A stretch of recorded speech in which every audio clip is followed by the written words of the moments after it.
But you never know that you could. And when you feel that way, ain't it good, good, dancing in the red and gold. Dancing in the red and gold. What's up, Faithful? Welcome to another episode of the 49er Faithful UK Live. I'm Paul Hope, and tonight, sadly, Nick Ludlam is unable to join me.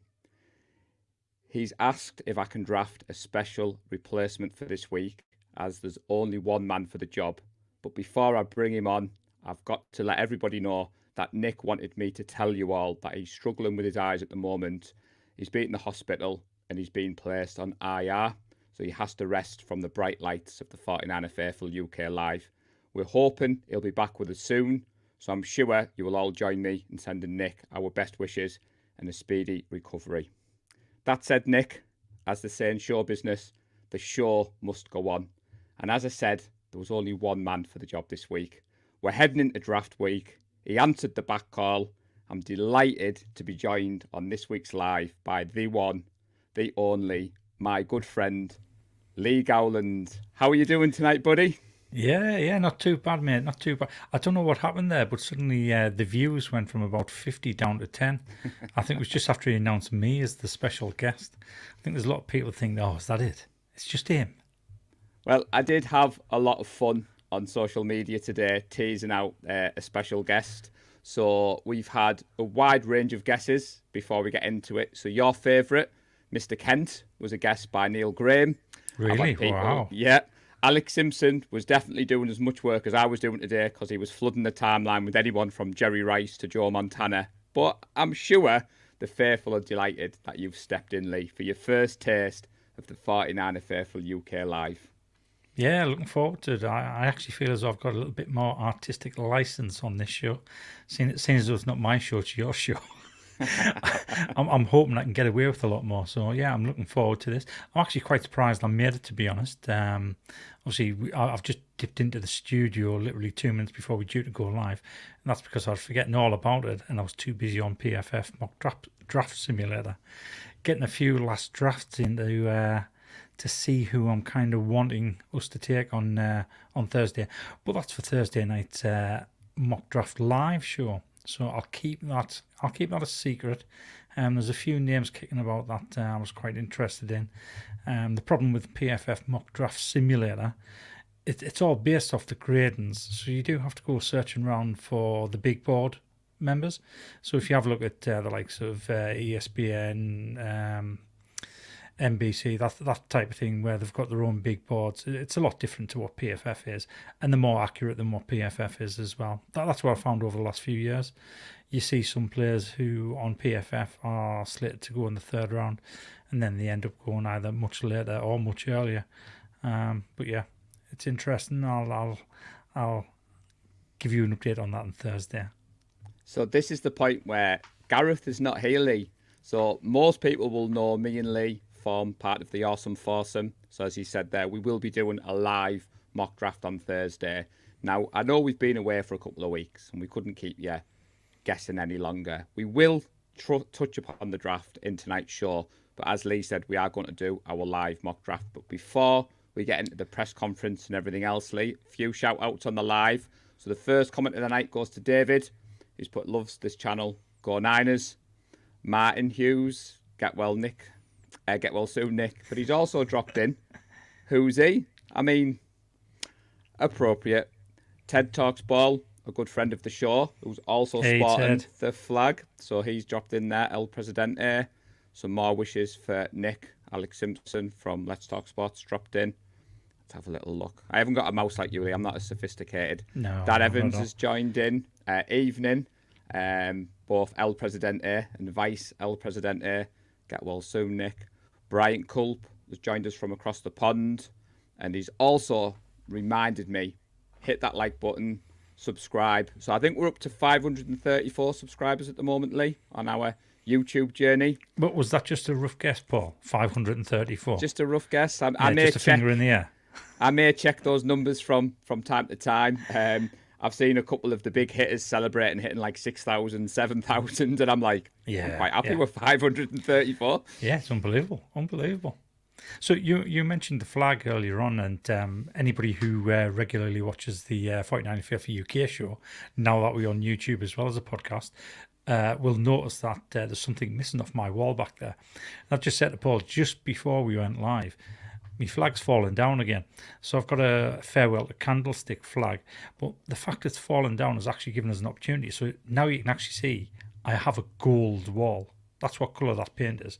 It's actually metallic gold, and it matches the helmet of the 49ers.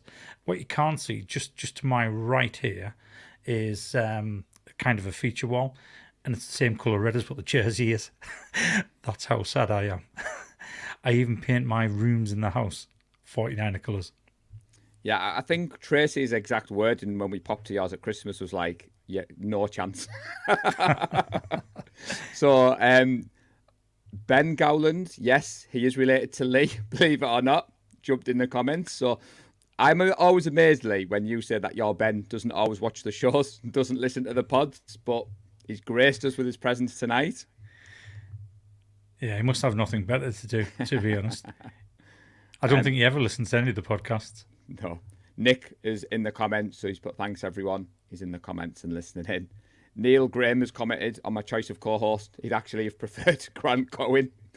Bit controversial. And don't worry, Alec. El Presidente commands a big fee, and he's worth paying. I mean, if Nick can't join me for the live, in all seriousness, there was only one man to answer the call. Lee was the only person that I asked, and like I said, I wanted to give you a taste of the live.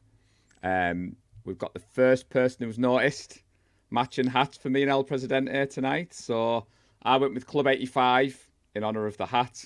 So yes, Ted. Yeah, I've got Conquered the West, the hoodie on that the guys brought us back after the wildcard game. Ty Alston is in the comments. So we dropped a link in our group earlier for Ty's latest podcast with Mariah. So we do get a cheeky mention in there. So I do appreciate that, Ty. Anybody who wants to watch the show, obviously check my Twitter. I've tweeted the link out. And as he's put there, Lee, of course the president has a gold wall. Now the question is that just in your man cave, or is that paint somewhere else in the house? No, it's just in my man cave. And the reason why, it's because it took 5 coats. As I said, it's actually a metallic paint. And it's incredibly difficult trying to get a metallic paint onto plastered walls. So yeah, it's only in here because this is a tiny room. And it still took me pretty much 8 hours to finish this room. Just the gold part of it.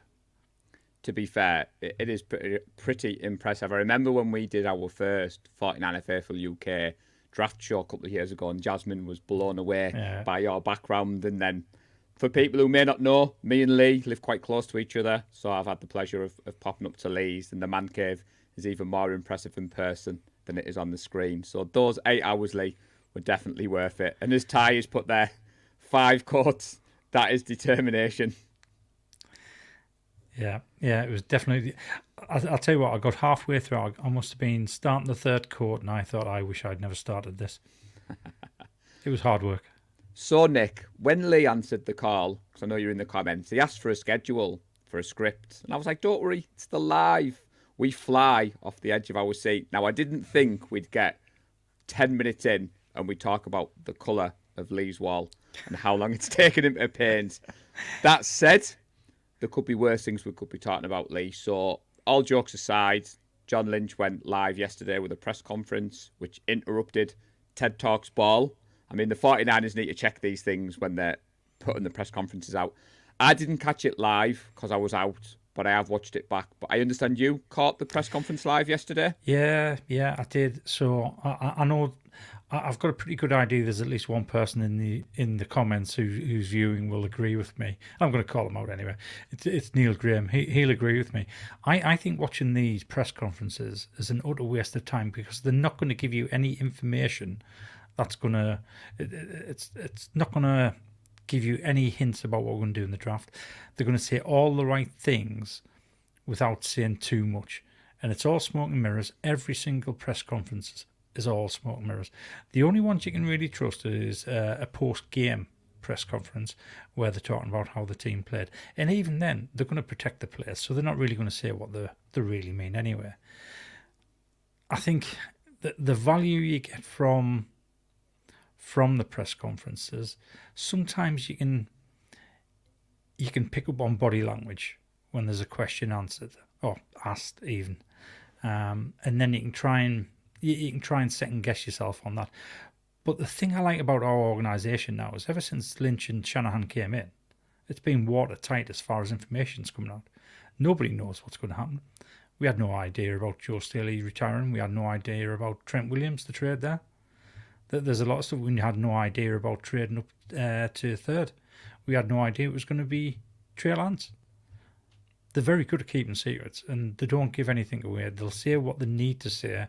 They'll give a politically correct answer or diplomatic answer. They won't give too much away. So, yes, I did watch it. I don't know, it's because I'm a 49ers fan. I will watch all these press conferences. But I honestly think it's a waste of time. And it's funny to say that, even though I will sit and watch them. I just think it's a waste of time. They're not going to tell you anything. Yeah, I was actually doing the food shopping with the missus. We were wandering around a well-known supermarket. I had my phone glued up and she's like, "What are you doing?" I was like, "Tracy, John Lynch is speaking." "What do you mean, what am I doing?" She just rolls her eyes, which I'm used to by now. But for me, the piece of information I took away, Lee, from the press conference was the Bosa contract. And it was only a little snippet, so they were trying to get him, is Bosa any chance of him being traded? What's with the contract talks? It was the way Lynch confirmed what we've all said. It'll get done in training camp. Now, I think that's been lost when I've gone on and watched what all the content creators have gone out there and put, the live instant reactions and the quick thoughts of what happened. And obviously people want to talk about the quarterback. We're 49ers fans. People want to talk about Brandon Ayuk. But for me, I was quite relieved that we don't have to speculate about Bosa. They've said the contract will get done in training camp and he isn't going anywhere. So I'll say the one value thing that you did get out of last night's press conference, and it's something they've never ever said before, when somebody mentioned about trading Nick Bosa, straight away, cut that out. That they'll never ever take that call. They've never ever said that. In fact, they've said quite the opposite. They've turned around and said, "We'll listen to offers for anyone." Yeah, they'll listen to them. Doesn't mean they'll do anything about it. But as soon as somebody mentioned Nick Bosa last night, I can't remember who it is. It might have been our friend Kent. He shut it down straight away. We will not take that call. So that was interesting to hear that, because I think it's been mentioned in the past about Debo, about Kittle, about Ayuk, potentially even Fred Warner, and they've always turned around and said we'd always listen to anything that comes in. This is the very first time I've ever heard them completely shut something down straight away. Yeah, and it was not long after that he said about the contract and it be, we've got a record for doing it in training camp. Catching up on the comments there. Now, there's one paint related tonight. So Dan has put in there 1 coat for each Lombardi. The quest for the 6th coat is on. Now, if you want to drive up to Lee's, Dan, and offer to help paint the wall, I'm sure he'll be there. Ted has put it was rude of the organisation to cut into his show. Nick giving away trade secrets about, we don't really have a schedule. The funny thing is, Nick, Gareth texted me earlier and was like, the show's not going to be very similar to the pod. And I was like, you can tell Gareth doesn't tune in on a Tuesday. It's all right, Gareth. I'll let you off, buddy. But no, we are going to do some draft talk in a bit. But Thursday, we're going to do a live mock draft. I think it'll just be the 3 of us because Nadji's away. So it'll be me, Lee, Gareth. So anybody who's watching tonight, we would love you to drop in the comments who your draft crushes are. Now, I know who Lee's big draft crush is, which we'll get to in a moment. But Robert believes Bosa, as we're on topic, 35 mil a year, Lee. Do you reckon that's about? Yeah, I think that's about right. Yeah, so the press conference itself, I did watch it back. He didn't say anything that I didn't know about Feliciani, the offensive line. He basically said he's going to move across, which we've said that on our podcasts. Purdy's doing well in his rehab. And what did you make of his comments about Sam Darnold? About him learning the playbook and adapting quite well? Was it anything controversial or? No, not at all. Again, it was a very diplomatic answer. Yes, he's studying the playbook. He's picking it up really well. He's going to say that about any quarterback. He's not going to turn around and say, well, no, he's really struggling. He's finding it tough. He's not going to say that, because you're throwing the guy under the bus. It makes him appear as though he is struggling. And even if he is, you don't do it. So no, I didn't think much of that. Speak of the devil, he's Gareth tuning Ellis in. the house, That's because I texted him and said, spying on us. there's no way we're gonna do what we do on Thursday here, but it's always good for the people to tune in. So let's have a little look. Jason in the comments there, evening all. I think I've caught up on the comments. You know, that's interesting. So that's the first time I've ever seen that.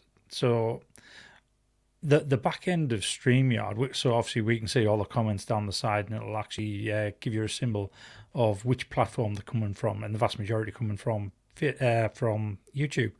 Whenever Facebook comes up, it'll come up with unknown user. Today I've actually seen a name. So Jason's name is on there, and I've never seen that before. Yeah, I see. Modern technology. Yeah, it's getting better. You're the tech expert. You're the one we bring in. So just double checking, because I did send Lee a schedule, everyone. The John Lynch press conference, we knew we weren't going to talk too much about it. I just want to reissue, Gareth. I am going to ignore Paul's schedule, Gareth. Just as I ignore your schedule, I'm going to ignore his as well. So, how rude, but I'll let you off. So, like we're saying, everybody, we are going to be doing a live mock draft. Are we using the PFF one on Thursday? Yes. Yeah. So, I don't know about you, Lee. I was saying to Tracy earlier, I'm not really feeling the build-up for the draft this year. I haven't taken Friday off work. I probably won't stay up Thursday night. I probably won't stay up Friday night, because obviously we're not in the first 2 rounds. I'll leave that to you guys, and I'll just check my phone when I wake up. But for some reason, I found it very difficult to get up for the draft this year. But we do have 4 members heading across to represent the group. We do have 4 members, yes, that's right. So once again, we're lucky enough to be invited across by the 49ers. So we have a couple of members going over from the UK, Luke Jones and Claire Blake. And over in the States, we've got Lisa Lawrence and her son Ryan Lawrence travelling down from Chicago. Lisa used to live in the UK. I think she lived here for about 15 years. And only recently moved back to the US. So we're going to have 4 people there, 2 flags, and I think they're going to really enjoy it. It's a great experience. I'm very hesitant to say it's a once-in-a-lifetime experience, because this year's proved it's potentially not a once-in-a-lifetime experience. But yeah, I think they'll really enjoy it. It's an eye-opener to actually be there to see it. It's not what I expected it to be in Vegas. So I don't know if the Kansas one will be different, but it'll be interesting to see that. But as far as getting excited for the draft, I'm excited every year. I'd love to see who we draft, what potential star players we're going to have, because we're not going to know for 2-3 years down the road whether or not any of these players are any good. And it's always the start of something special for some guy coming out of college.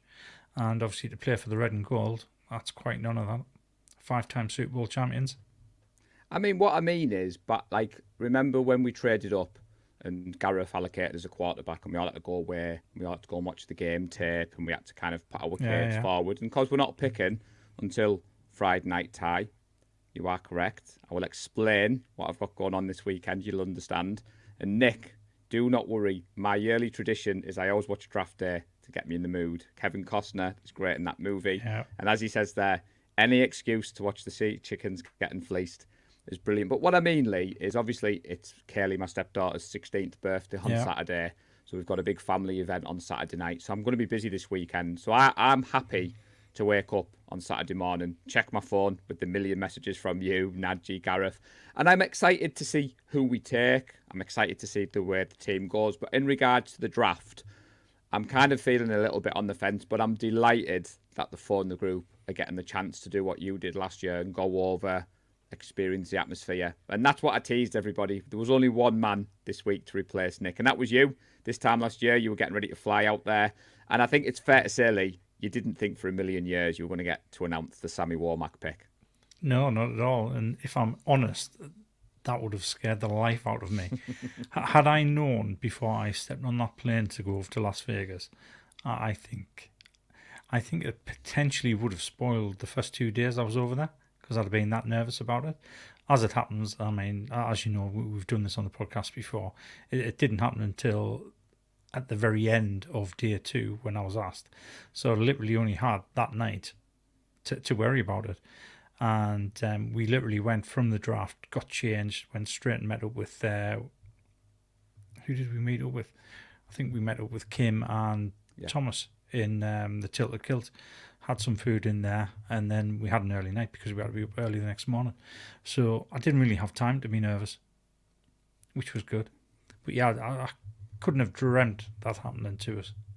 It was unbelievable.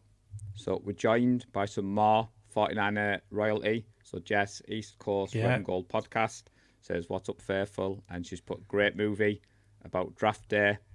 Ted, trust me, the 49er Faithful UK will have our fingers on the pulse when it comes to draft. I just meant me personally, as Ty put there, I'm on daddy duties this weekend. So we're a team, the 49er Faithful UK. We've got to remember, everyone, this time last year, I was sat up on my phone 24/7 getting us trending on Twitter. So I may take a slight back seat for a couple of days, but don't worry, the 49er Faithful UK will be well represented with the draft. So Ted kind of beat me to something I was going to say there. It's very similar to what I was going to say. Not so much we might move up, but all it takes is one tweet to come out between now and Thursday that we've traded somebody and we higher up in the draft. And you've mentioned before, and I think this is what makes Nick's nervous. I've always thought that this year we may trade away one of our stars. Yeah, you keep saying that. If it's Brandon Ayuk, I'll rage because I won that jersey in Leeds. I haven't had a chance to wear it yet. So I'll have to take the nameplate off and put a Smith on the back. So we asked a few people to drop their draft crushes before we move on, Lee. So your Ben has dropped in that he'd like us to take Sidney Brown, safety from, I can't pronounce that college name. Illinois. And Martin Hughes is trying to catch us out here. Draft crush. Zach Kent. Someone. It's Zach Kent. I was going to say Jones springs to mind, Kent? Martin, but I might be wrong. I think Alex Simpson's talking about Bosa's 35 million a year, so he's only a couple behind you, Alec. You're a rising star in the content creating, and I've heard a cheeky rumour that you're going to be the next person on with Ted Talks Ball, so watch out for that, because Ted is definitely ticking off the 49er Faithful UK on his guest list. And I'm just searching something I was going to ask your opinion on, because you are like me and Neil. So Neil Graham has dropped a comment about the new jerseys. So to be fair, Neil, I only saw this post in the group about 20 minutes ago. So apparently they're launching a new Nike Fuse jersey. There's some subtle differences. I haven't had a chance to fully look into it, but I've been on record, Neil. CMC's my next jersey, 23. So I just need to decide on what colour. So no, I haven't seen those either, but it's interesting because I've only just purchased 2 new jerseys. Not from the NFL though, from our friends over in China. College jerseys as well. Both the home and road jersey for Sammy Womack, Toledo. Yeah, I must admit. Finally, I was going to say, jerseys. When you texted me that the other day to say you'd finally got hold of them jerseys. So the big question is, you've got 2. Is one getting framed? Is one going up on the wall? Yeah. Yeah, I'll more likely frame the white one because I'm getting the white one, the number 0. And the reason that one will get framed is because whenever I eat something, it always ends up over the shirt. So the white one gets framed, the dark blue one I'll wear. And the dark blue one I've gone with the number 19 because he used to be number 19 as well. Oh, I didn't know that. Yeah, he used to be number 19. I think his last season or his last 2 seasons in college he had 0. The first 2 seasons was 19. So when I was preparing for tonight's show, I was going to change the thumbnail, and I went on and found all the photos of me and you from the meetups, and you had a white number 10 throwback jersey on in Edinburgh. How that stayed white, I'll never know. If you recall, I had the Buffalo Hot Wings. Yeah, I'm quite surprised that stayed white as well. Because that was my first time of seeing that jersey up in the flesh, and I was like, oh, that jersey was my favourite. I wanted one of them. And you did well to keep it, because there was a few drinks flown that night, wasn't there, Lee? There was a few, yeah. So that was back in 2019. That jersey was literally 1 week old. I'd only just gotten that from the team store at Levi's. So Neil's dropped in there about watching the Chargers GM's commentary on draft day. It's quite funny. So if you drop the link, Neil, we'll push that out. Rob's jumped in there and put, it's a bit of a shame we're not involved in the first day. So like me, he's a bit less excited as a result. Although he's worried the Sea Chickens get Richardson. Now, to be honest, Rob, I've stayed away from the top 100 because we don't pick till 99. So I haven't even really evaluated this year because I didn't want to fall in lovely with some of these draft crushes that I don't think we'll get. Now, we went on record last year, the 49er Faithful UK, and we said there's no way we're using all our draft picks, and we used every single one and some. So I'm not going to make a prediction tonight. What about you? Do you think we use all 11, or do you think there's potential for us to jump up and get everyone excited? There is potential for us to move forward a little bit. I think if we want somebody like Blake Freeland, we maybe just have to move up 10, 15 spots potentially. I think if he falls at 99, we've been lucky. But to be honest, if we take Freeland, it's like a poor man's McGlinchey, to be fair. I mean, he's got potential there. He might turn out better than McGlinchey. But over McGlinchey and Freeland, I'd rather have kept McGlinchey, but obviously he was priced out of our price range. Will we move up? Don't know. Like you said, I mean, last year we said there's no way we'd make all 11 picks.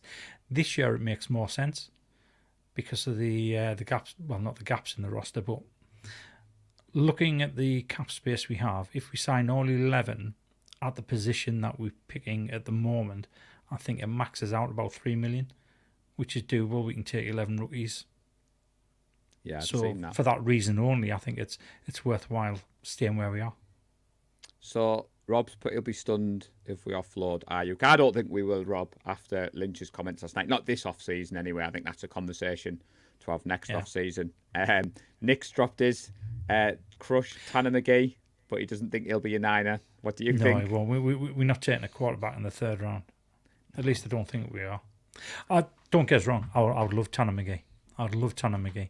But I think if we take a quarterback, it's going to be quite one of the low round picks. Dorian Thompson-Robinson. Probably in the sixth round. This is where Gareth's at home throwing something at the screen now saying you're not supposed to talk and draft, lads. But it's all right, Gareth. It's all right. So Alex Simpson's dropped the breaking news there. He's confirmed he is on with Ted. So again, big shout out to Ted Talks Ball. If you haven't checked out his channel, he's been good enough to have the likes of me, Lee, Neil Graham, Nick Ludlam, now Alex Simpson's going on. So basically, if anyone's part of the 49er Faithful UK and you fancy turning your hand at this content creating game, drop Ted a message because he's definitely one of the most hard-working content creators out there, and his shows just go on and on. But it is honestly great that you have us on, Ted. Ryan from No Border Sports joined in the chat. What's up, everyone? What's up, Lee and Paul? I'm trying to catch up, Lee, because I need to get a mouse. I know you keep saying that to me. Speaking of the devil, Alec there, he does think he can see us moving up. I think he said this before on his show. He thinks we can see us trading up with someone like Miami because they need more picks. David has jumped in there. That he's a big fan of the O-line. Canadian kid from, is that Syracuse? Is that how you say that, Lee? You were close, Syracuse.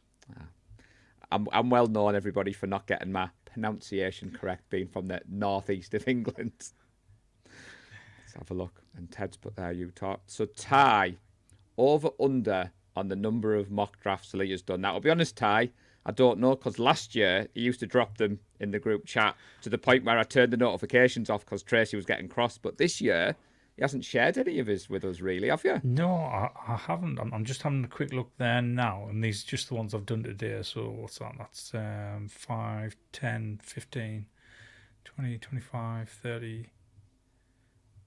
37 today. That was today, Alex. 37 today. To be honest, when I've had it on turbo speed, so it doesn't take long. I was going to say I've had a couple of goes. I've been watching our good friends Breezy and Chapman, and they've been really deep diving into the mock drafts, and some of the names keep creeping up. But I promised Gareth that I wouldn't reveal mine. I was looking at it now, but I think I'll keep it for Thursday, Lee, because I do not want to get into the bad books with Gareth, especially as he's watching. Nick Ludlam has put there over, definitely, as you've proven there. Let's have a little look. We've got no news on the London game yet. Or have we? No, we don't. I was going to say, some breaking news going on here. And Neil has put, apparently the international games have been announced on Star Wars Day. Yeah. May the 4th be with you. Now, that would be pretty epic if we The find Empire out. Strikes Back. Yeah, see, the creative juices have flown already, Lee. I can already see. Yeah. Now, for those people tuning in, you may have remember that Lee played a little April Fool's joke on the 49er Faithful UK regarding the London game. So that's probably why we keep getting asked, Lee, because the Photoshop you did was pretty epic. Yeah, I was quite pleased with that. I even convinced myself at one point that it looked real. But, I mean, you say it was my April Fool's. So this was actually 4 or 5 weeks before April the 1st that I'd kind of mocked up this jersey with Fred Warner on and sent it across to the guys from the 49er Faithful UK podcast. And we all had a good laugh about it. And then Nadji turned around and said, wouldn't it be good if you kept that until April the 1st and used it as an April Fool's joke? So it was Nadji's idea. I just executed it. To be fair, I then got involved because I photoshopped the tweet, which Neil Watson spoiled. But a few people did catch out. And as Ty says there, Lee Gowland teases the 49ers playing in London. I mean, They will be there, without a shadow of a doubt. To be fair, Rob, the Jags haven't protected that game as one of the home games. So it is up to be the away game for us in London. And let's face it, it'll be the mother of all meetups. I mean, I've already got my pass out from the Chancellor of the Exchequer, aka Tracy, so I'll be heading to London the Thursday. I've agreed with Tracy, so I'll be there Thursday till the Monday. Hopefully it'll be good to catch up with as many of the faithful, the content creators, the stuff the team will have planned, because I'm sure Nick Clark will be liaising with us, Lee, putting something on when we come to London.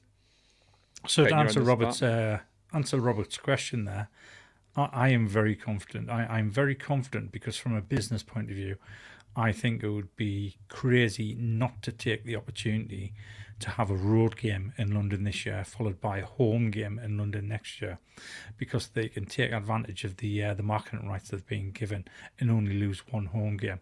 So I would say I'm over 80% confident that the 49ers will be playing the Jags at Wembley this coming September, October. And as Nick said, I know Matt Miyoko on his podcast had rated it at 50-50. And I was a bit surprised, Lee, after the April Fool's joke when we talked about it in our Facebook page. And a few of the faithful didn't want to see it happen. A few people want us to come over next year as the home team. Selfishly for me, I want to see the 49ers at Wembley. I wasn't lucky enough to go in 2013. And I just think, given where the group, and I'm talking about our group, has gone in the last couple of years, to have a Wembley meet-up and see us all walking down Wembley Way with the flags, with the meet-up that we'll have planned. Because I'm sure John Chapman will be over with the Rush Road trip. And you had an awesome time when you went to that one in Miami. Pretty sure you were slightly, was it guest of honour that night? John looked after you well, didn't he? He did. He looked after us very well that night. That was a cracking night. It would be really good to see a 49ers Rush road trip over here. Yeah. So Ty said he's going to call our good friend Nick Clark, and if he laughs when I say London, then we'll have confirmation. Now, to be fair, Ty, Nick is on a well-earned vacation, so don't be dropping the 49er Faithful UK in any kind of bad books by giving Mr. Clark a ring. Well, I'm going to correct you there. Nick is not on a well-earned vacation. He's had his vacation. He's now back into draft mode. Oh. I think Nick may have already travelled out there. He either travels out today or tomorrow to Kansas. So, James, we appreciate you joining in. He said there that he's at work and he'll watch the full stream tomorrow. Yeah, what I should have said, Ty, is I have seen Nick's tweets, posts on social media, and it looks like he's made the most of his break. But yeah, of course, we're in draft week now, aren't we? Rob Stevens is on the same page as us, being an amazing meet-up. And Martin Hughes has just got one thing to say, Lee. Get on the phone to your mate Jed. Get it sorted. And apparently, this could be the last time we played at Wembley. We went to the Super Bowl. I don't know. Was it the year before we went to the Super Bowl, or was it? No. Because Kaepernick was the starter. It was 2013, wasn't it? So I think it might have been the year after. Yeah, it was the year after. That was because I only know because my journey as a 49er fan started then. Like, one, I thought we'd go to the Super Bowl every year. Yeah. Two, I thought we'd go to London every year. And then when I got more involved with the group and the team, I was like, actually. That's right. It was the season after we got beat by the Ravens that were at Wembley to play the Jags. The time before that was 2010 against the Broncos. Now, we do a segment on this, surely, that has been made quite I haven't thought of that yet. Go on, man. I can think of something fairly quick. So, as host prerogative, I was going to let you go first, but in all seriousness, Lee had teased. I thought you were joking, Lee, because I thought you had something planned, but 2 minutes before we went live, I reminded Lee of the Would You Rather. We'll do it halfway through the show. Lee was like, yeah, I haven't got anything planned, Paul. Now, I don't know whether this is a ruse. I've got one. Yeah, I've got one. I mean, I don't know how good it is in comparison to both yourself and Nick. Okay, so I'm going to take two players who I think you love on the 49ers. They're both a positive type of event, so is this going to be too easy for you? This might be too easy to answer, you know. Don't be doing a Nick Ludlam on me. Don't be luring me into a nice one, then hit me with an evil one. I was hoping for a nice, pleasant one tonight, Lee. See, looking at what you're wearing in the background, this might be too easy. Right, I'm going to go with it anyway. Would you rather announce the draft pick for George Kittle, or would you rather announce the draft pick for Nick Bosa? Oh. Now, instantly my heart's thinking, go for Kittle. But Kittle was a 5th round pick. Now, if I'm to emulate you, I'd have to go one better and go the Nick Bosa because it was a 2nd overall pick. I think the bright lights and going up on there. So, to be honest, I'll probably shock most people as I'm decked out in Club 85. And when George watches back, he'll be blocking me on Twitter and not answering my tweets.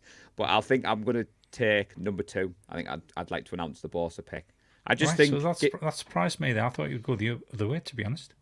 Yeah, again, just going off maybe recent bias. I did like that Nick Bosa's come out and thrown the Cardinals under the bus. There's a lad at the local supermarket, works at the local supermarket where I live, and he's a Cardinals fan. And I walked in the other day with my Niners gear on, and it was just after they'd released the news that Bosa had said on his visit that you're going to take that little guy at quarterback and I'm going to make you regret it for the rest of his career. And I thought, yeah, I quite like that. And I do love George, but Bosa's slowly becoming up there. Obviously, I've got the Bosa jersey, got the Kittle jersey, Fred Warner. So they're my top 3 at the moment. But yeah, I'm surprising everyone. So Nick Ludlam would have gone for Kittle. Who would you have gone for if you had that choice? Kittle or Bosa?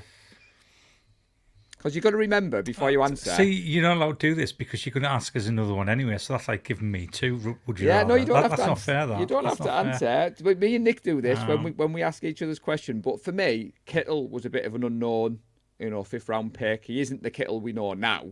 Where Bosa was Bosa, and he was an. I don't watch college football, but even I knew how big of a star Nick Bosa was, and I was absolutely delighted when we went for him in the draft. So let's have a look. We've got, before I ask you mine, so Nick, as he's not here, and this is his segment, so Nick has put a special El Presidente, would you rather? Would you rather fill a gold mine for a game next season, or would you rather half fill Wembley with the UK faithful for the Jags game? Told you he was evil. That is a tough one, that. Right, because these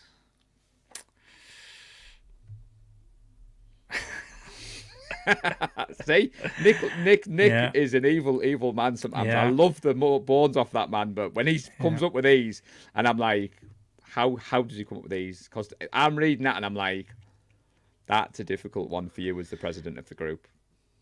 So, I think it's easy actually, because one is definitely realistic and we're going to attempt to do it this coming season. The other one to half fill Wembley, so you're talking 40 to 45,000 UK faithful fans, which I know we don't have. I'm going to say the gold mine, because that is what we will do this coming fall. Well, Rob has put on there, imagine passing on Borsa to pick a poison dwarf. And Rob, no apologies, buddy. We sometimes get the dates wrong. But yeah, that was the one you were thinking of with Crabtree and Uncle Sherm going at it. Now, before I ask you mine, Ty Alston's put one in there that I did toy with, but this isn't mine. So Ty has asked, would you guys rather announce the draft pick or make the phone call to say, congratulations, you're a 49er? Now, as Lee's already announced a draft pick, I'm sure he's leaning towards the phone call so he can say he's done both. But for me, I would go with a phone call. I think picking up the phone and saying you're going to be a Niner must be a special feeling. I know you're not on the stage with the billions of people watching, but that connection with that player would be pretty special, in my opinion anyway. What do you reckon? Yeah, you got a good point. I mean, obviously, because I've already done number one, I know how special that was, the feeling. So Neil's on the same page as me. Neil says he'd like to pick up the phone. Yeah, I think I'd probably go for number two. Right. So I'll caveat that. If I hadn't have done number one already, I think I would do number one, because I have done number one, doing another number one rather than number two. Getting into toilet humour here. I think it would have to be two. I knew you'd fit right at home on the 49er Faithful UK Live with jokes like that, Lee. So, Rob, Lee was lucky enough to announce... I'll be getting wrong of Ted. Yeah, I'm not going into that territory. It was pretty funny his one last night. Neil looked lost for words when I watched that back today. Yeah. Last year, Robert, I announced the Sammy Womack pick 172 in Vegas. Unbelievable experience. The funny fact is, Sky didn't even show it, but we'll get into that in a moment because I'm totally stealing. So Alec has put, Nick is still pulling the punches. So, Lee, for my Would You Rather, which I've got written down, it's well documented that Nick is rather mean to me, and as you've seen, he's being mean to you. So I'm hoping that you're going to find mine a lot nicer. That said, for our friends across the pond, it's well documented that we are in the future, given the time zones. So this week, I'm going to give you the special ability to go back in time, and you can change the result of one game last year in the regular season only. Now, our record at the Leeds meetups was 0-2 in the regular season. So my question would be, if you could go back in time and turn one of those losses into a win, would it be the Bears game or would it be the Falcons game? And I want to know why. All right, so you've narrowed it down to two games. Yeah. I can't say any game because you picked the NFC Championship game. So I narrowed it down to the regular season. So basically, I wanted to know, because we had week one was the unofficial meetup, and then obviously we had the official meetup for the Falcons game. So both ended in a loss. Yeah. So if you could go back and turn one of those games into a win, which one would it be and Falcons why? Game. It's got to be the Falcons game, because that was the very first official watch party for the 49ers. And had we won that game, I mean, the 49ers, the organisation was impressed anyway with how we handle ourselves, the turnout we had, the noise we made, our knowledge of the game and everything. They were over the moon with how we were. Had we won that game, they'd have seen something else as well. It'd have been very special. Whereas had it been the Bears game, which was obviously the original date for the watch party, which was cancelled because the Queen had died, and we made it into a 49er Faithful UK meetup, we enjoyed it anyway. But that's because most of us were smashed out of our brains because we'd been drinking all day. So it was a special... It was a great game anyway. Well, it wasn't a great game. It was an absolutely terrible game. But it was a great day getting together and watching the game with fellow 49er fans.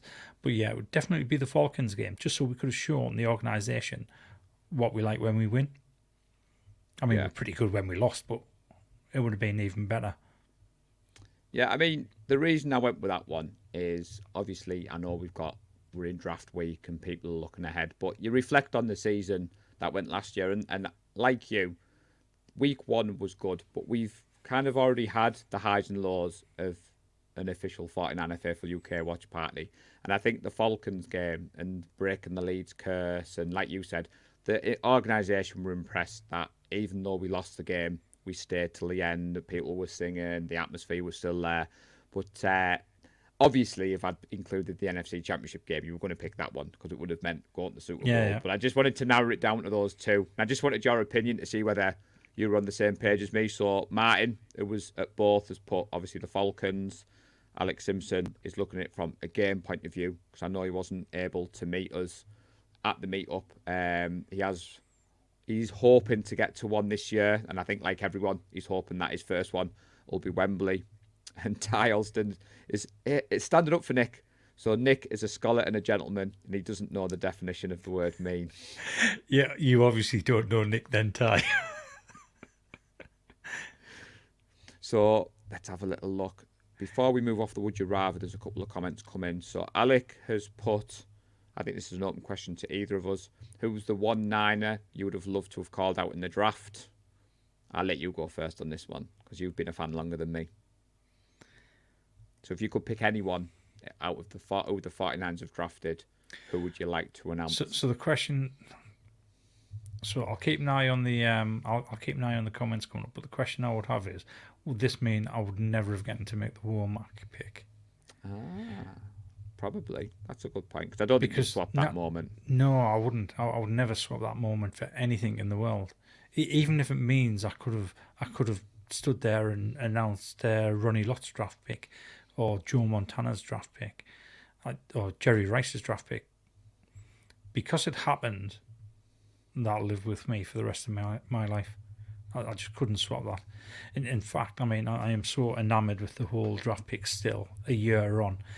Nick will tell you in the comments, for the past 24 hours I've been, 48 hours I've been texting Nick, asking him how these trading cards work and how you buy these trading cards, because I want to try and get one with Sammy Womack. I'm currently bidding on one on eBay. So I've getting 2 jerseys for Sammy Womack over the weekend. I'm bidding on a trading card, and I just want something that I can put in the draft card, because I've literally got the draft card behind us.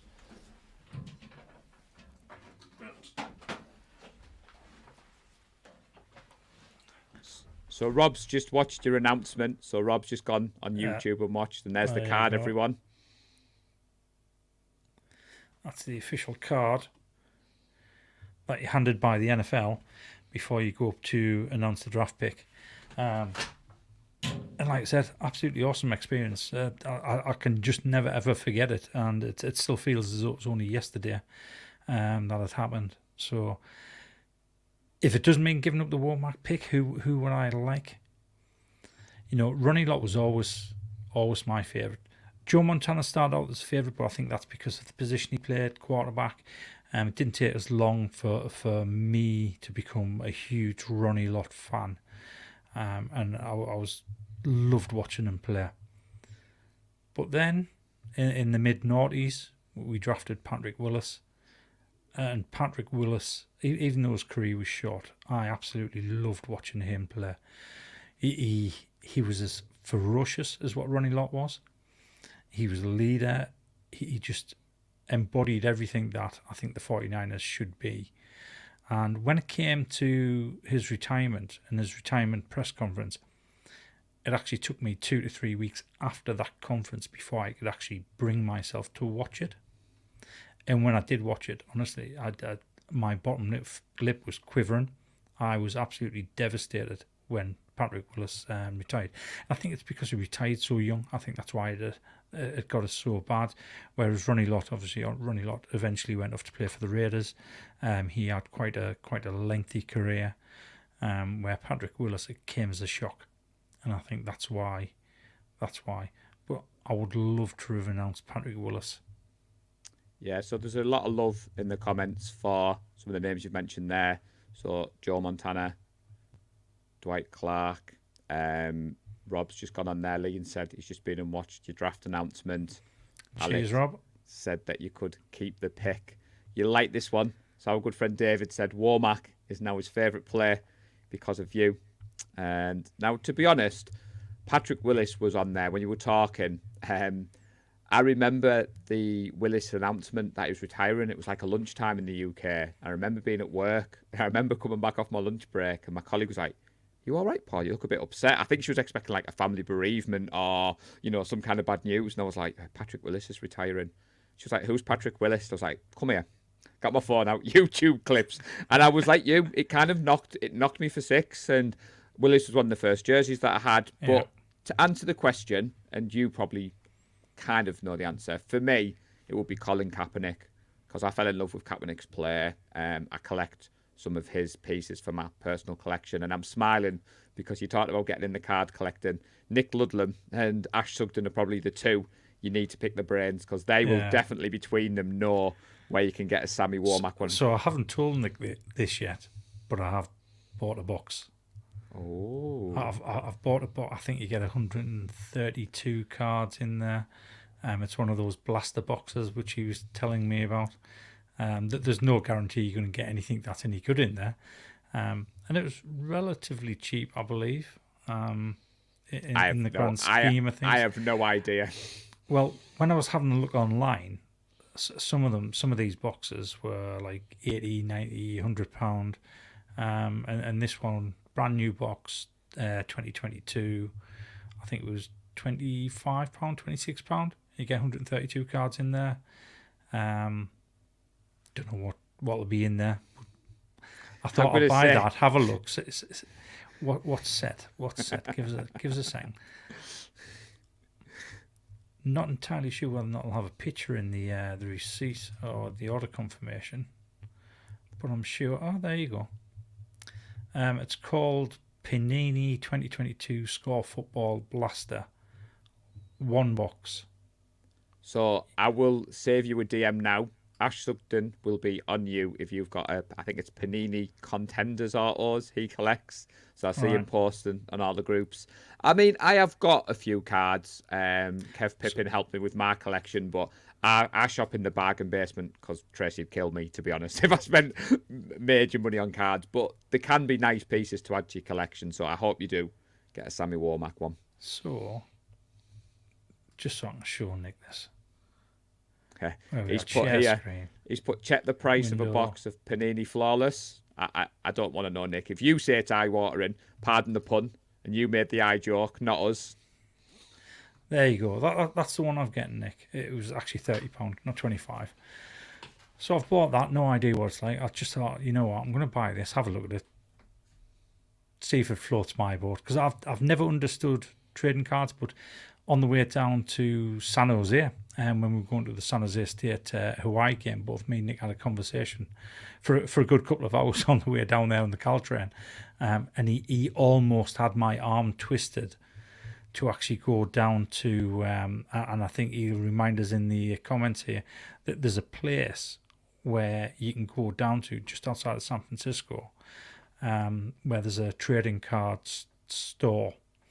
And I think he was going to drop $100 on a box of something. I don't know. I can't remember what it was. But he almost had my arm twisted. Yeah, I've got a few. I got a couple of Kaepernick signed ones, and Kev Pippin has helped me with mine. But for people, we hope we're not boring you with the card talk. Neil's put in there. James Evans is another one. So Neil's put a comment there saying James Evans is your man for trading cards. He's been picking his brains. But what I like about the community, straight away you've mentioned cards. People are dropping names. People are talking. I know during lockdown, I made a lot of close friendships with people talking about 49er memorabilia and, swapping things backwards and forwards. So that was pretty epic. So you'll have to keep us updated. Now, I'm catching up. There was a comment that I wanted to answer. So David has put, he's curious, do we watch the draft live? It must be in the middle of the night for us. So I won't be, David, this year. And there's another comment that we may need to answer, Lee. So Rob has put Rob? Yeah, any chance for video meet. So that was on my notes. I thought I'll put that in there so we can answer David's question with hopefully answering Rob's. The video meet, what we'll do is we'll set that up for day 2, so it's rounds 2 and 3, because it makes sense, because it's Friday night and a lot of people don't work weekends, so they've got the next day to recover. Unfortunately, I'll be at the Sunderland match and I'm going out early the next day, so I'll be tired all day. But yeah, we'll try and set that up with a Zoom call. But yeah, we watched the draft live. I mean, I watched the first round last year. Well, obviously, I watched the first round last year. I was in Vegas. But had we not had a pick the year before, then I'd have watched the first round live anyway. Because I enjoy seeing who goes in there, and seeing if the Browns do their annual Browns thing and pick possibly the worst player possible. It is interesting to see it, and obviously it impacts us as well, who the Seahawks, Rams, and Cardinals pick. Yeah. So, I mean, I was smiling there when you said you stayed up late last year. To be fair, I'm smiling. Well, I didn't say I stayed up late last year. I said I watched it last year. And you watched it live. Is that correct? I was thinking, you did, because you and Najee were texting me, and then so behind the scenes, Ty, Lee and Najee were in Vegas. They were sending me stuff, which I was then putting on Twitter. And to be honest, Lee, I'll probably bore you with this, saying thank you again. But this time last year, I was in a difficult place. Obviously, I'd suffered my injury. Mentally, I was struggling. And the draft gave me a lot of focus. I was, on one hand, gutted that I couldn't be in Vegas with you. Yeah. Delighted for Najee, because I'd forgotten that was the first time you and Najee had met in person. Yeah, so until you shared that story, because obviously if me and you had gone to Vegas together, we'd have travelled down from the start, because obviously we're living so close. But then it didn't click until you said when Najee walked in at Vegas, and you was like, well, do not get a hug then? Yeah, I mean, like I said, it didn't really click with me, because we pretty much spoken on a weekly basis for the previous 3 years. I just sat there eating me breakfast in Earl of Sandwich, and Najee was like, what's going on? You're not going to give us a hug? I was like, what are you talking about? It's the first time we've ever met. So, oh, crap. Yeah.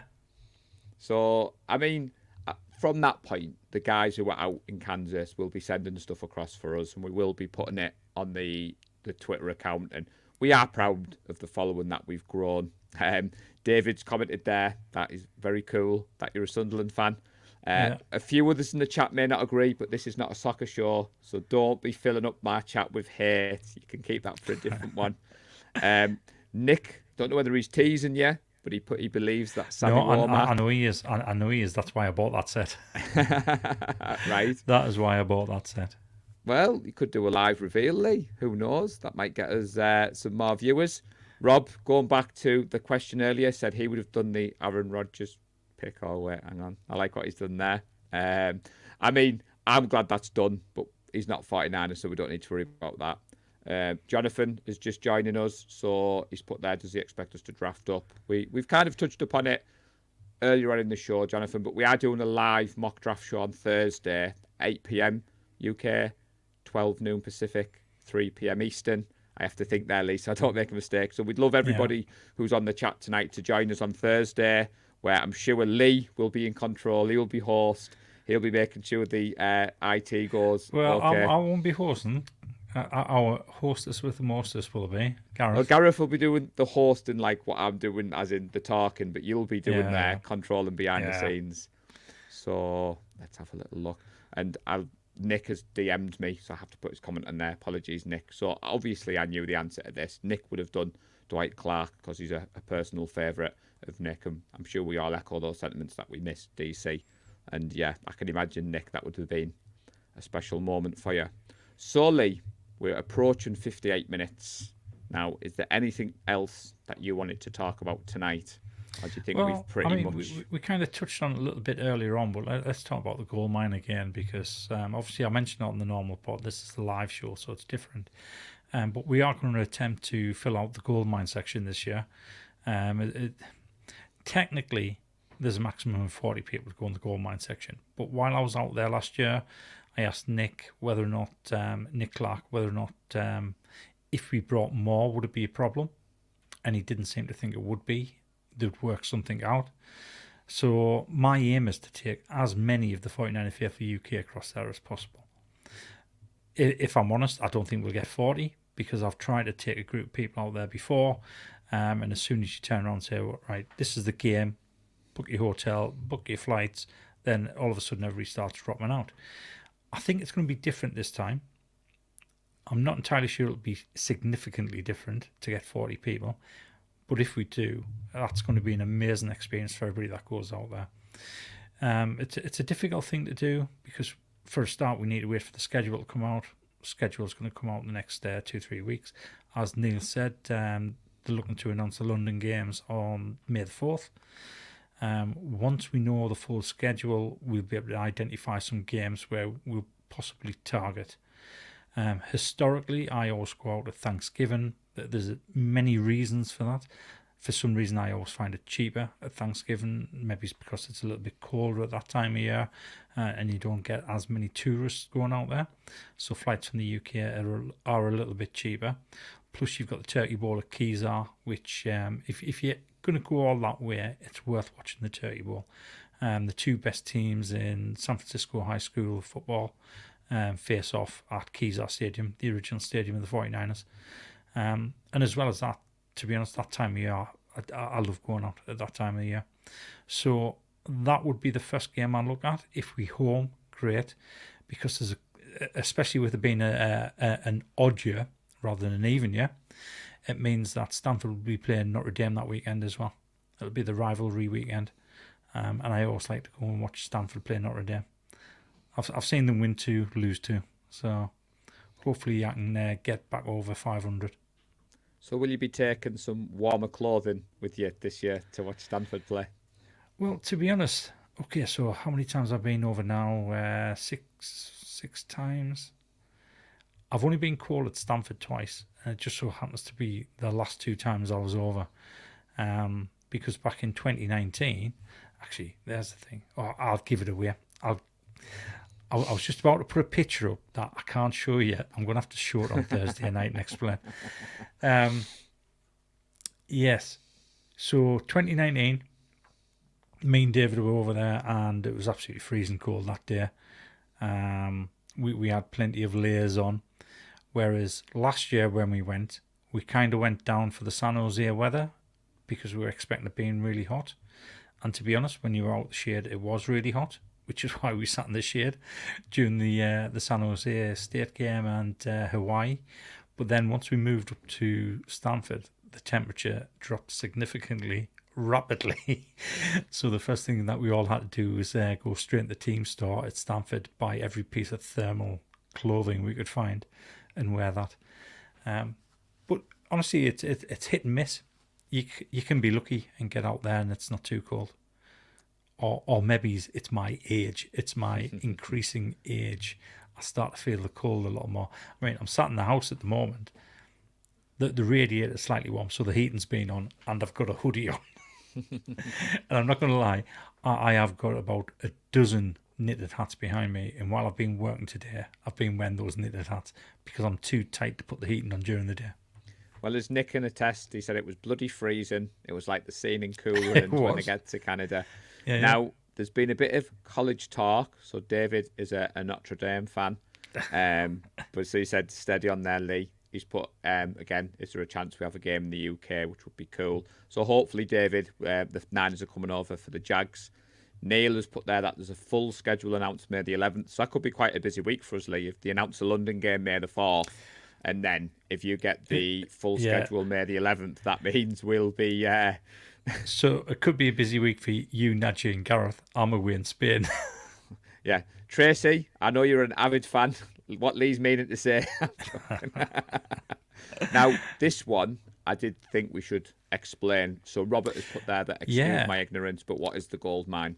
So I'm actually going to do a live show on what the gold mine, well, not necessarily on what the gold mine is. We're going to do a live show of what our tour was last year because we're out there for 2 weeks. So we'll go into everything that we did out there, how we planned it from a UK perspective. But the gold mine is a fan chapter invite section only. So if you're a member of a fan chapter, an official fan chapter like the 49er Faithful UK, you can be invited to go and watch the game. So you get free tickets, free entry, but there is restrictions. So for a 1:05, 1:30 game on a Sunday afternoon, you'd have to be at Levi Stadium for 10 o'clock in the morning because you have to sign in. You have to sign in an NDA, a waiver, to say that if you hurt yourself, then that's your problem. It's not the 49ers problem. You go through what the expectations of you as a fan are that day. So there's a small section, and you're not really supposed to leave it for any length of time. So obviously you can go to the toilet, you can go and get a drink, you can go and get some food. But effectively, you're in I think it's the southwest corner, and you're on some temporary seating. And the seats that are on there are basically just your normal plastic seats that you get in a temporary room. And what you have to do is every time the defence is on the field, you start the defence chant. So defence, defence. And then it gets down to 20 seconds, and then you just have to make as much noise as possible. And because the whole section of the gold mine is being orchestrated by the fan engagement manager, the senior fan engagement manager, Nick Clark, we start the noise off and it echoes around the stadium so everybody else joins in. And that's what the gold mine is. So they make you work for the free ticket, but it's so worth it. It's a fantastic experience being in there because the cameras are all on you. So if you have a look up in the Jumbotron and you see all these fans who are getting quite lively, chanting when you're at the game, there's a very good chance that those fans are actually sat in the gold mine section.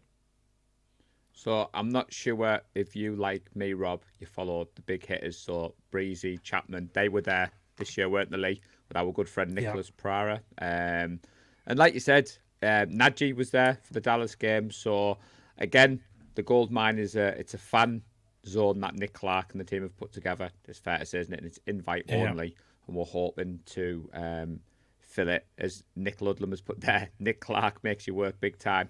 To be fair, though, Nick Clark is just such a big ball of enthusiasm, energy. He's the right man for that job, isn't he, Lee? He gets the crowd going. Definitely. And I mean, we can share it now because he's been on record and said it. So the unofficial meet, when Nick joined us, because he just happened to be walking past, and the very British reserved side of me, when he walked in the bar, I went to shake his hand and he passed my hand away and he gave me a big bear hug.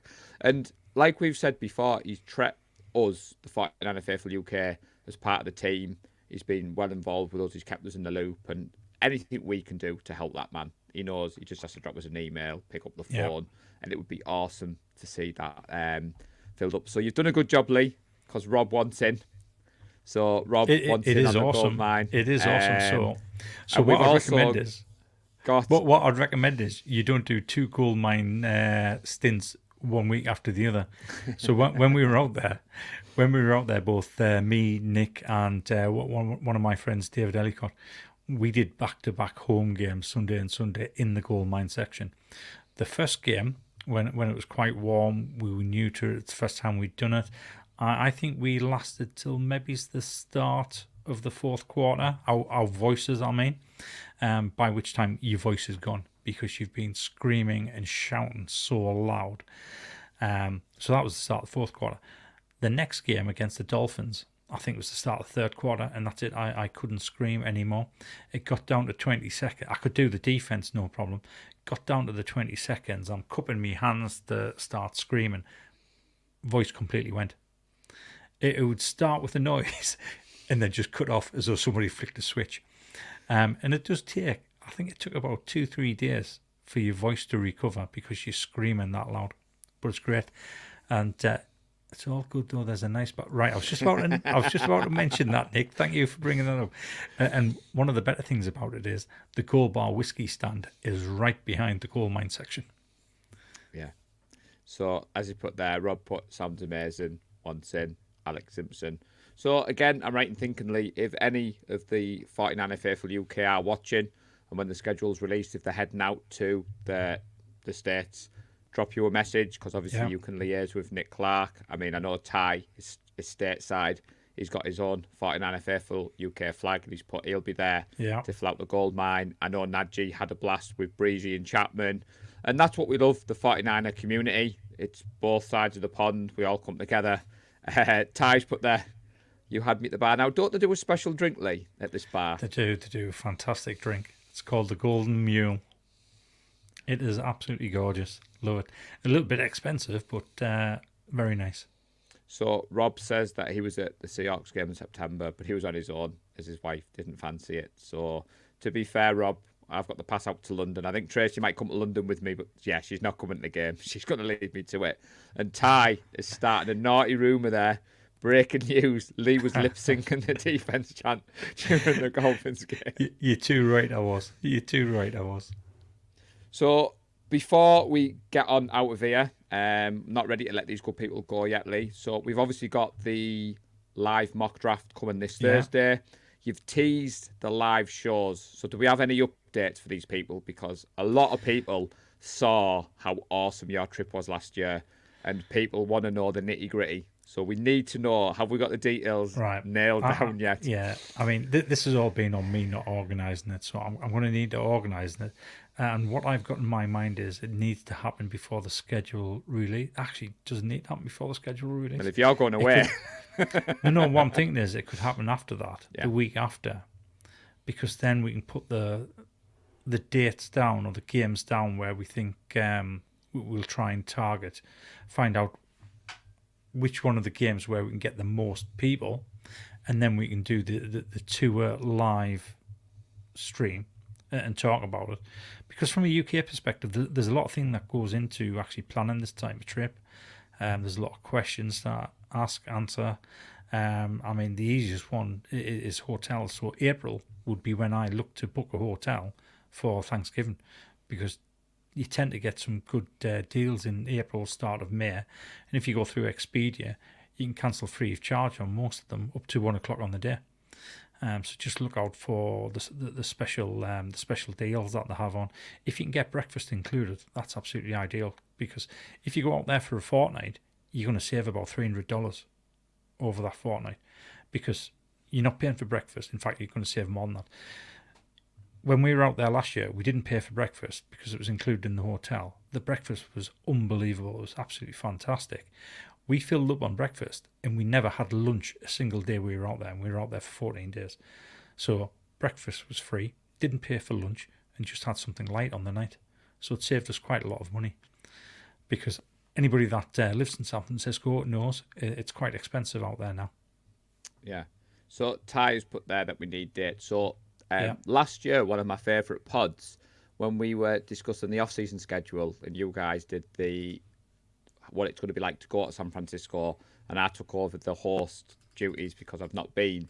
And at first I thought, what am I going to get out of this show? I'm going to be hosting a show, listening to you guys talk about San Francisco, and it was really good. In fact, it was that good. We had to do 2 shows because we couldn't fit it all into one. Yeah. So that's the problem Lee's got, Ty. I think everyone will join me in saying that your trip looked awesome, mate. The photos, the experiences. So once the draft is done and the schedule is out, we'll announce that you're going to go live. We've got some planned. I think Nadji's going to host, and you're going to be on with a couple of the people who joined you out there, and it'll be, as Neil's put there, fantastic. I know. I could hear myself saying it every time, Neil. Honestly, I could. Come on, Neil. So dates for Ty. The first date I'm targeting is the 26th of November. Yeah, and Nick, this is what. Listen to the man. He knows what he's talking about. So it cost him a fortune. Yeah, it's not cheap. It's not cheap at all. I mean, before we got breakfast included in the hotel, we used to go to Denny's, and Denny's used to set you back anywhere between $25 and $30 each. It's just so expensive. But again, I mean, you get so much food at Denny's anyway, you tend to miss out on lunch because you're that full. So Rob has put the same as you. He went out in October and he saved so much money by having breakfast at the hotel. Yeah. So he didn't need to buy lunch. And Ty's put there that San Francisco is very expensive. It is, yeah. When the schedule is announced, if people are heading out there, now not everybody will want to go to the gold mine. Some people might want to go and have that authentic fan experience of sitting in with the fans, which we get. But if you are a member of the group and if you have a flag, please let us know, because this time last year we had the aim, Lee, didn't we, of trying to get a member at every game. We did, yeah. And obviously we've sent a few flags out, so there's a few people who may be bigger than the likes of me and Lee are flying the UK Jack, as our good friend Ted calls it. And Martin's jumped in with the food comments. Denny's pancakes with syrup, though. Yeah. So, yeah. See, Lee, we started off the show talking about your painted walls. We're on to breakfast now. Moons over my hammy. That's another Denny's special. So Lumberjack Slam, the Grand Slam. I'm talking all Denny's here. I'm starting to get hungry. I'm going to say, yeah. Now, to be fair, I am excited for the draft show on Thursday. So apologies for anyone tuning in tonight if you were hoping to get some nuggets of wisdom from me and Lee. We were under strict orders from Gareth to not release anything. So like I said, a cheeky plug before we go. 8 p.m. UK, 3 p.m. Eastern, 12 noon Pacific. We'll be doing a live draft. Hit me up on Twitter. Send us the DM. Send us your draft crushes. We're going to do it as if we haven't traded up. Is that right, Lee? We're going to do it as it stands at real time. So when we go live at 8 o'clock, if the Niners haven't traded, we're just going to go with how it is. Is that I'm right what I'm thinking? Or let's decide on the night, because I think what we were going to do, I think we're going to try for a few trades just so people can see what the trade value is. Obviously, I mean, you can download a trade value chart off Google, just Google trade value chart. But PFF is getting a lot better over the last couple of years at how it values the trades. So it's not as easy to fleece somebody now. Generally, you end up on the shorter side of the draft of the trade.